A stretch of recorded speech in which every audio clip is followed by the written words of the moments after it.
Welcome, everybody. Welcome to John Carroll University. My name is Dr. Sean Hansen. I'm the Dean of the Boulder College of Business.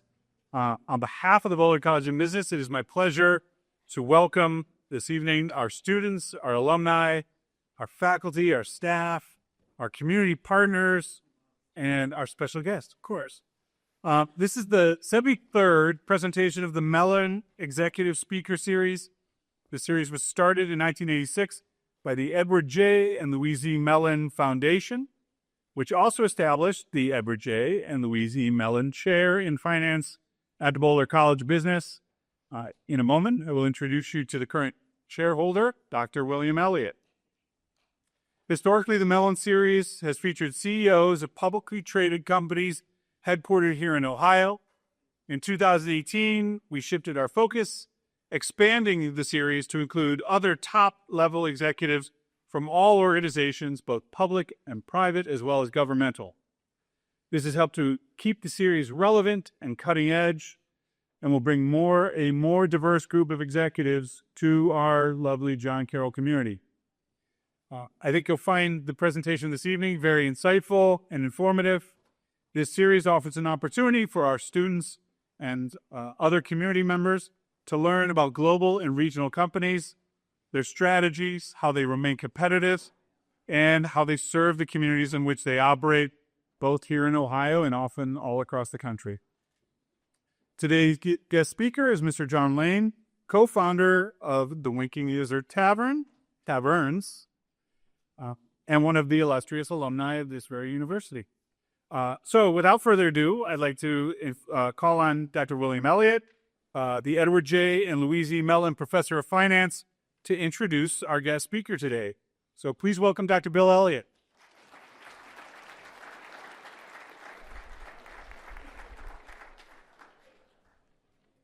Thanks very much, Sean. I appreciate that. And thank you all for coming out tonight.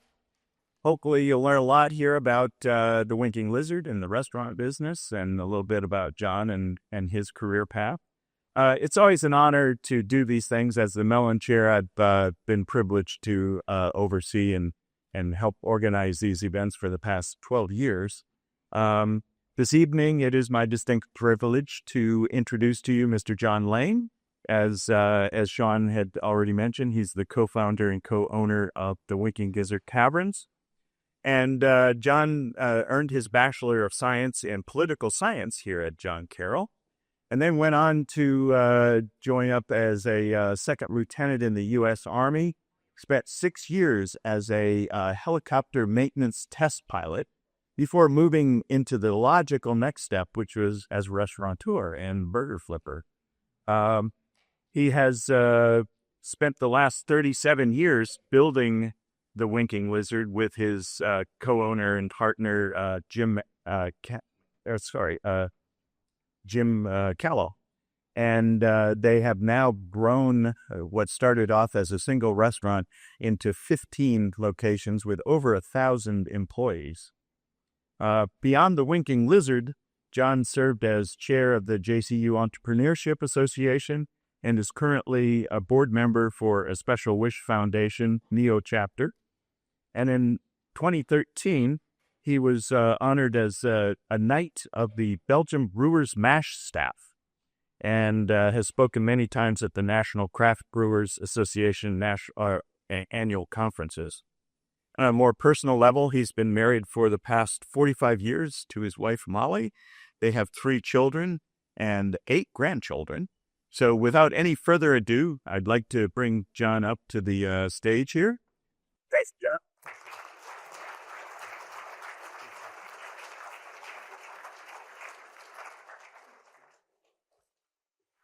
I'm going to move over here, and let me get my mic turned up.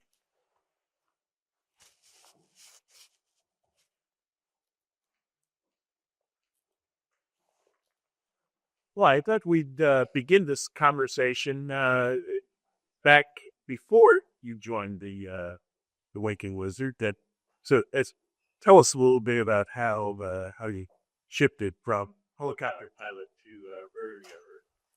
So before I even start, how many in the room are Clevelanders? Awesome.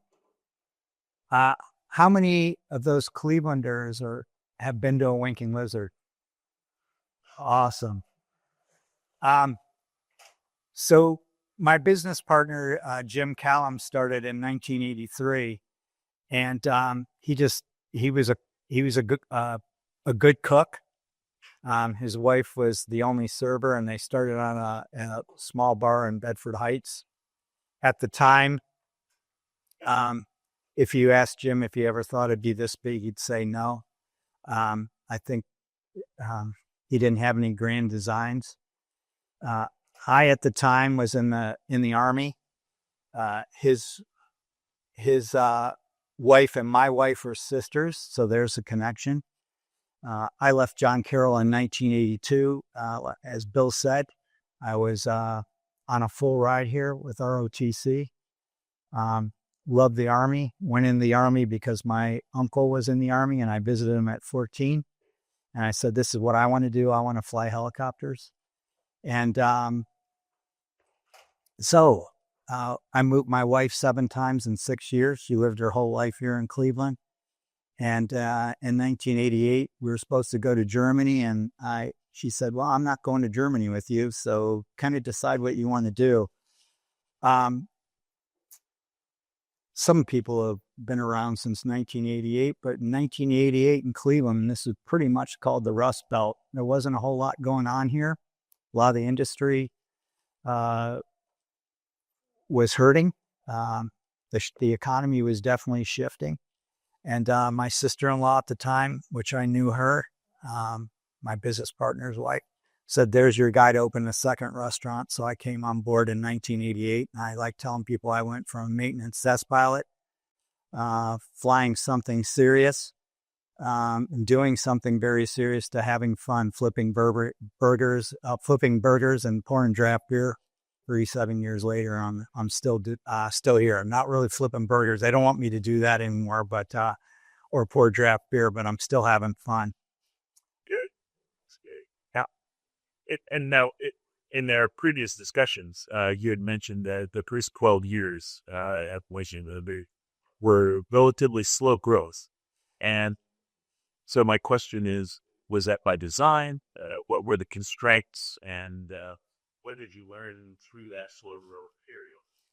So, I mentioned that the company started in 1983, and I came on board in 88, and there was no real training process or anything. So I just kind of knew what I had to do, and that was to learn every facet of the restaurant.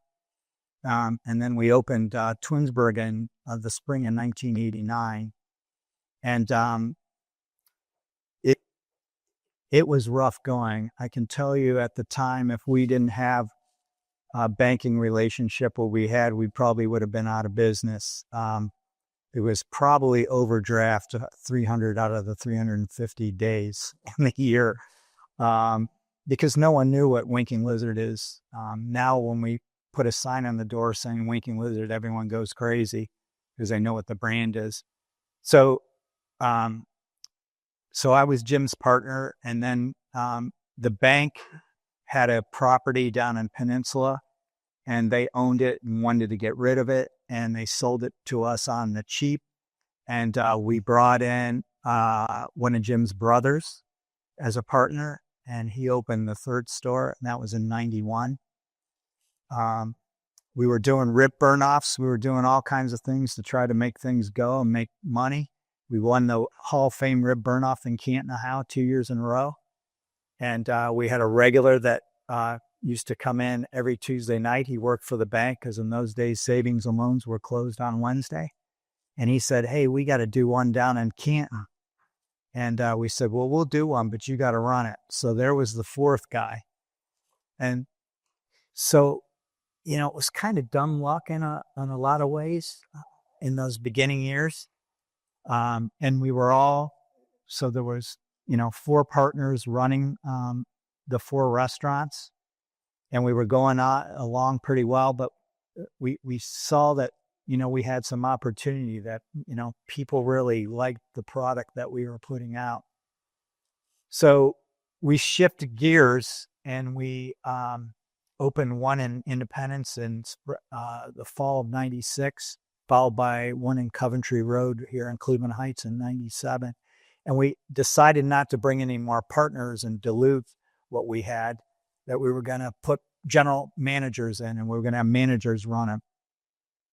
Well, there's kind of where we hit a brick wall, because we'd pick a manager from each one of the stores to go, and then we'd say, okay, operate it like a winking lizard. And the food was pretty consistent, but when they came from each one of us, we all had different leadership styles. So how we trained and how we did things were very different in Independence. And then it was even worse in Coventry, because we literally had second stringers then. We really didn't have the leadership to do it, but we had committed to do it.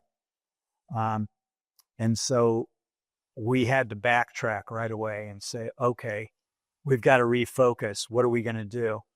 So I think the very first thing we did is we came up with a mission statement. And that mission statement was to be the tavern of choice, to eat, relax, and enjoy. And there were 4 tenets underneath there that we said we need to follow. And if we follow these 4 tenets every day, I think we can mold a path forward. And the first tenet was to have great beverage and great food. Second is to have great atmosphere.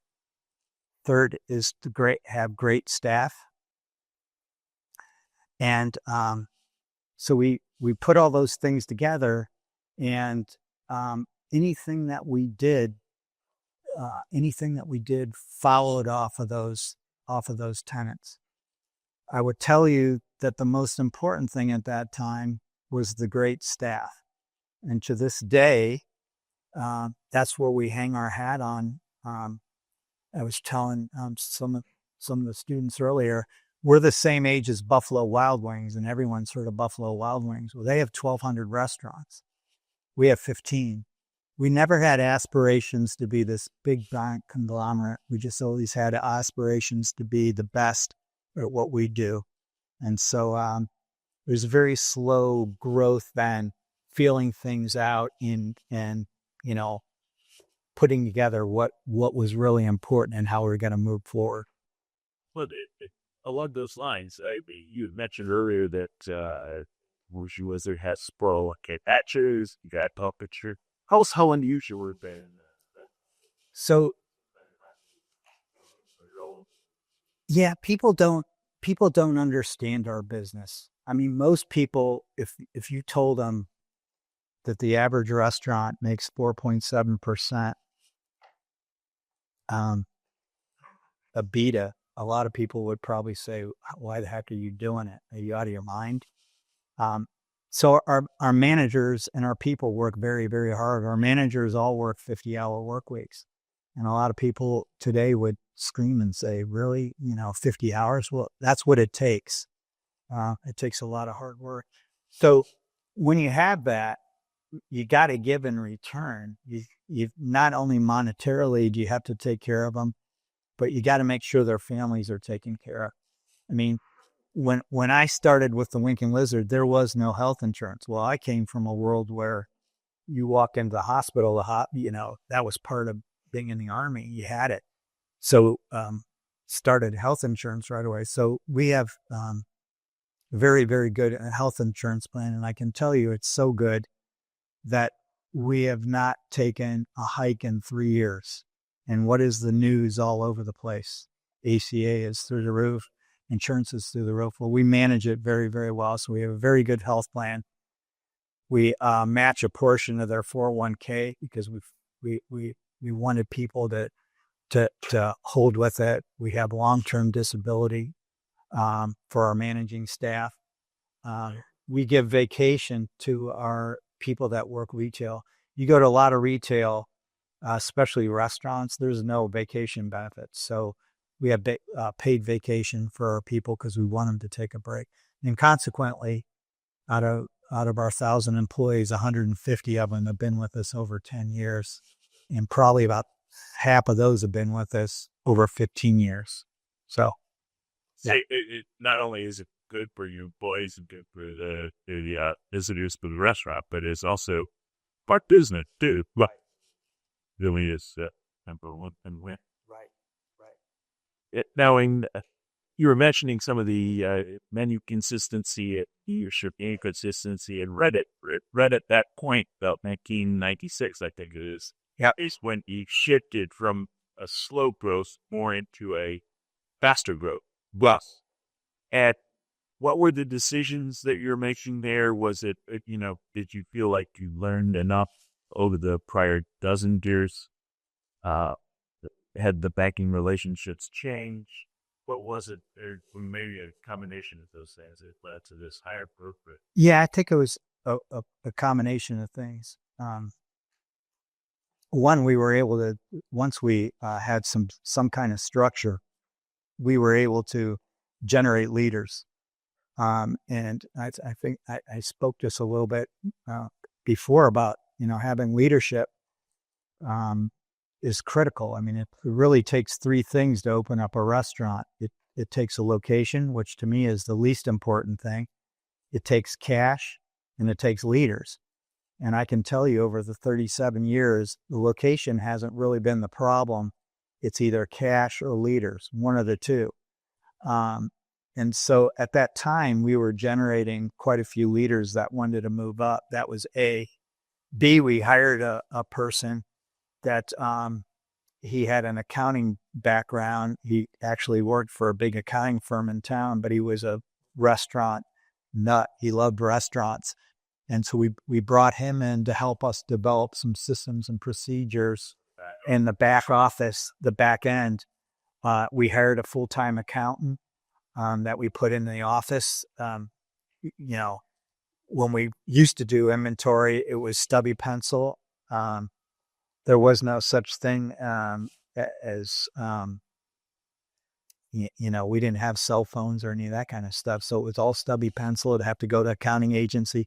By the time we got the numbers back, they didn't really mean anything. They didn't really help us. So we knew we had to put systems and procedures in to be really organized in the back of the house.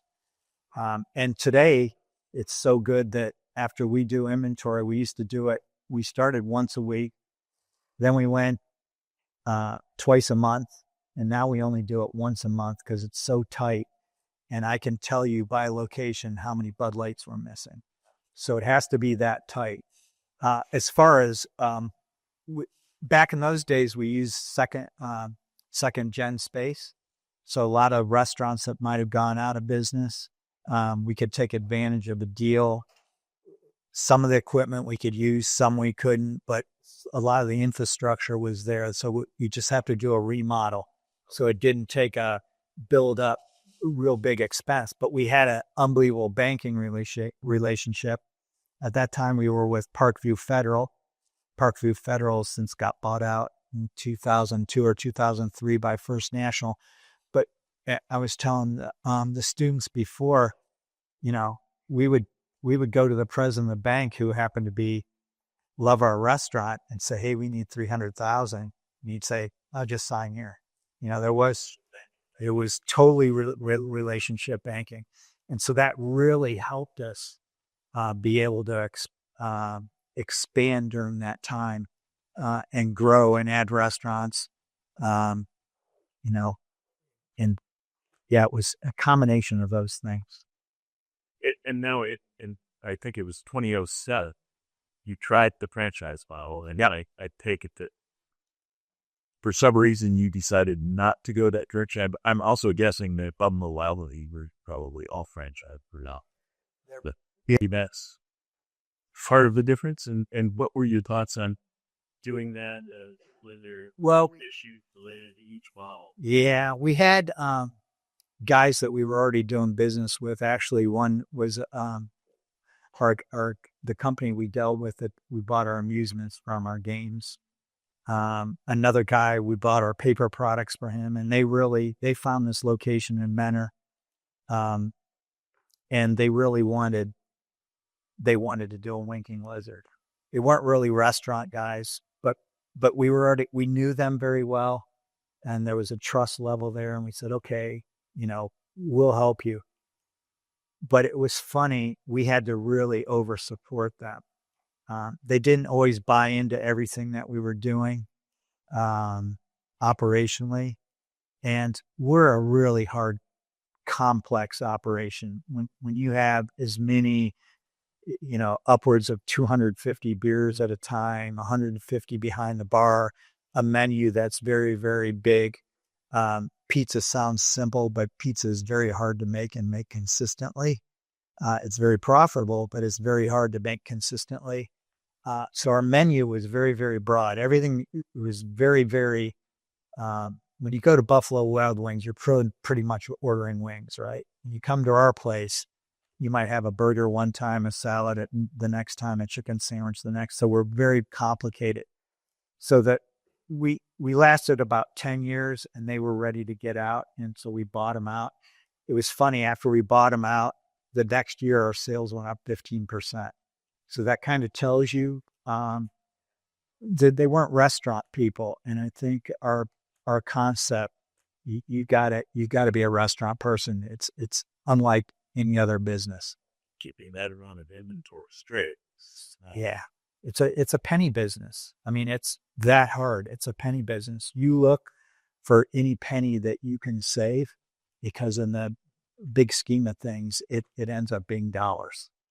So that's segueing my next question. We were talking about heavy emphasis, focus on procedure and policies. And so how do you fit that in and still keep that fit? That's the back office, but how do you keep that fun side out and on the public facing side and still make everybody happy? Well, I always like to say that everything in front of the kitchen is fun.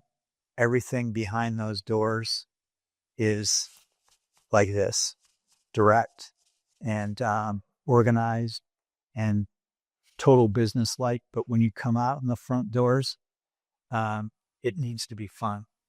And I think we've always, as a tavern, starting out as a tavern, our business has really shifted. Back in those days, we were probably 70% alcohol and 30% food, and it's totally flipped now. Now we're 70% food and 30% alcohol. And I think it's because of that we've been able to, keep that front not fake. It's real. It's Cleveland. It's fun. It's the atmosphere. The whole combination of everything. In fact, the beer business is going through a lot of struggles right now. And, imagine that New Belgium Brewery Company, which they're huge, owned by Kirin out of Japan now. They came out and said, what, we need to put fun back in the business. And I say, well, we've always had the fun. You've tried to walk away from that fun. And we've always tried to have those different things that we have, the giveaways, the tour of beers, all those things that when you come in, we want you to come to eat, relax, and enjoy. And so you try to keep that in the front as much as possible. There's nothing worse. And if you go into a restaurant and you ask them why they do something and they said corporate told us to do, please let me know, because I'll ream that person out. Corporate didn't tell them to do anything in the front of the house. We want them to be themselves in the front of the house and enjoy. Yep. But during this same stage, I think you mentioned you had a little bit of people in place, but then you started to have some kicky in terms of how you said they finance it, do what you achieved, and do you want it to. Yes. And so how did you navigate that? So this is for business students, and it's a tenant in business, right? It's that $50 million hump, right? It's getting over the hump. What do you need to do to get to that $50 million sales? And I'm a poli-sci major. I wasn't in the business school, but everything I've read is getting over that hump is critical. And there were critical pieces that we needed in the corporate office to get over that hump. And the only way that we were going to get over that hump was to do some fast growth within a 3 or 4 year period. And it was going to take a lot more capital at that time. You know, we were dealing with Huntington, much different experience dealing with a national bank like Huntington versus a savings and loan like PerkU. And I mentioned we were with First National, but First National pushed us away. They didn't even want to deal with us anymore because they don't like restaurants. Really high risk. High risk, very high risk. I get it. And so we had to go out for investors because we needed certain people. We needed a director of training. We needed a director of HR at that time. We needed a director of marketing. We needed someone to do social media. So we needed people. And these people in the corporate office, they're not producing anything. The restaurants are producing. So we went out and we got an investor group together. Some pretty heavy hitters in Cleveland. I probably shouldn't even mention their names because they're just behind the scenes silent partners. They love what we do, and they wrote us some